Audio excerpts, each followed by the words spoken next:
All right, taking care of pets can be especially important as they age. That's right. So we're joined today by veterinarian Jason Nicholas from Preventive Vet and my dog Rocky, my old pug. And you have some advice for parents of aging pets because he's 15 and that's getting up there in age. It is, but he's still sprightly and happy. I mean, look at him, right? He's still alive. He's shedding smiling a lot. and shedding and leaving his mark. Happy to Sharing be here. his breath everywhere. Yeah. So we wanted to tackle some of the biggest topics that a lot of aging pet owners are going to face, and I was surprised to learn arthritis is a big one for dogs and cats. Yeah, extremely common, and most people don't realize that. I mean, there's been several studies done looking at sort of the incidence of how common it is. And in dogs, I mean, adult dogs, it's pretty much 1 out of every 5, but as you start getting into like sort of 7-year-old dogs, it's basically 2 out of every 3, like 65% of dogs have arthritis. Wow. And cats at around 6 years old, about 60%, 61% have arthritis, and at 12 years old,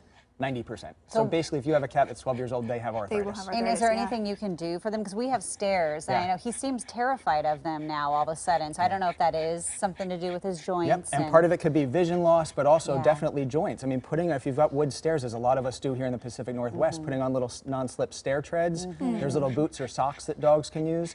The biggest thing is go to your veterinarian because they can help with pain medication, and there could be some other problems that could be, you know, very fixable as well. Yeah. Okay. The biggest warning I always want people to know is don't use human pain relievers without first talking to your vet, not even aspirin, because it can cause serious problems in cats and dogs. Okay. Well, as far as cognitive dysfunction, that's another thing. It's similar to dementia or Alzheimer's. Yeah, and again, as our pets are living longer, that's becoming more and more common, and we're recognizing it more and more, and it has a huge impact on their quality of life as well as the quality of life for their people.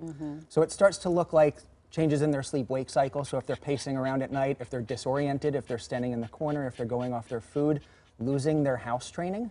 So if you've got a cat or a dog that's starting to urinate or defecate in the house, it could be a number of medical issues, but it could also be cognitive dysfunction.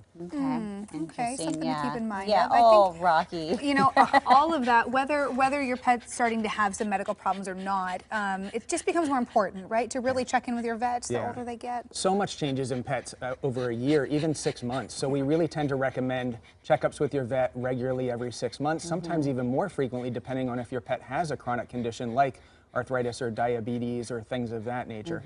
Extremely, extremely important. Bad breath, as it's bad breath being would be one of directed it. at me at this very moment. A lot of people are using CBD to care for their older dogs. Is that something you guys have looked into? You know, there are studies going on right now, which is fantastic because it is it's an important thing to look at. Unfortunately, we don't have, we have some good studies at this point. There's not a lot of regulation though. So it's kind of like in the human side.